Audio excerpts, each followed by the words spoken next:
Communication की meaning और definition के बाद हम कर रहे हैं कैरेक्टरिस्टिक्स ऑफ कम्युनिकेशन। ज़्यादा लर्न करने की ज़रूरत ही नहीं है, 2 मार्क्स में ही आएगा। कोई 2 पॉइंट पूछ सकता है वो, या फिर इस तरह से भी पूछ सकता है कि कौन सा पॉइंट कैरेक्टरिस्टिक से रिलेटेड है या नहीं, मतलब कम्युनिकेशन में ये क्वालिटी है या नहीं। तो फर्स्ट है 2 और मोर पर्सन्स, एक अकेला व्यक्ति कम्युनिकेशन कंप्लीट नहीं कर सकता, तो ये 2 या 2 से अधिक लोगों का यहाँ पे होना जरूरी है। Second, exchange of ideas, communication can not be thought of in the absence of exchange of ideas. In order to complete the process of communication there must be an exchange of idea, मतलब कि idea का exchange होना जरूरी है। Mutual understanding, communication का मज़ा तभी आता है जब हम एक दूसरे को समझते हैं। अगर म्यूचुअल अंडरस्टैंडिंग ही नहीं है तो आपको कितना ही बढ़िया सेंटेंस हो, कितनी ही बढ़िया थॉट हो, वो आपको समझ में नहीं आ सकता।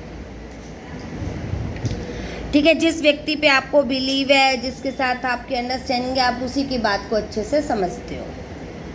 ठीक है, mutual understanding means that the receiver should receive the information in the same spirit with which it is being given. It is essential for the process of communication that is more important to understand it rather than carry it out. मतलब कि इसे समझना ज़्यादा जरूरी है, सुनने से ज़्यादा समझना जरूरी है। Direct and indirect communication. It is not necessary in communication that receiver and giver of information should be face to face with each other. कि हम आपस में एक दूसरे के सामने ही बैठे हो, ऐसा जरूरी नहीं है।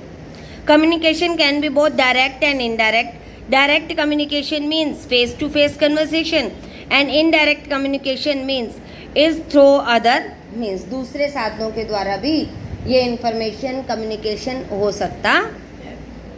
कंटिन्यूस प्रोसेस, कम्युनिकेशन तो कंटिन्यूस प्रोसेस ही है, क्योंकि हमेशा क्योंकि चाहिए आपका बॉडी लैंग्वेज से चल रहा हो, चाहे बॉडी लैंग्वेज में गेस्चर कम्युनिकेशन हम लेके चलते हैं, चाहे हम अपनी आइज से एक दूसरे को बता रहे हैं, अब चाहे मैं यहाँ पे आपको पढ़ा रही हूँ, लेकिन मैं सबके साथ आई कांटेक्ट जब बना रही हूँ तो आपके फेस रीडिंग से, और आप भी मुझे एक्सप्रेशन दे रहे हैं, तो आई हैव टू क्लियर कि आपको समझ में आ रहा है या नहीं आ रहा। Use of words as well as symbols, जरूरी नहीं है कि आप सब शब्दों का प्रयोग करके ही बताएं कि you are listening the chapter. आप अपनी नेक की मूवमेंट से, आईज की मूवमेंट से मुझे ये साथ साथ बता रहे हैं कि yes ma'am we are listening to you. आप कोई शब्द तो प्रयोग नहीं कर रहे ना, लेकिन मैं आपके भाव को समझ सकती।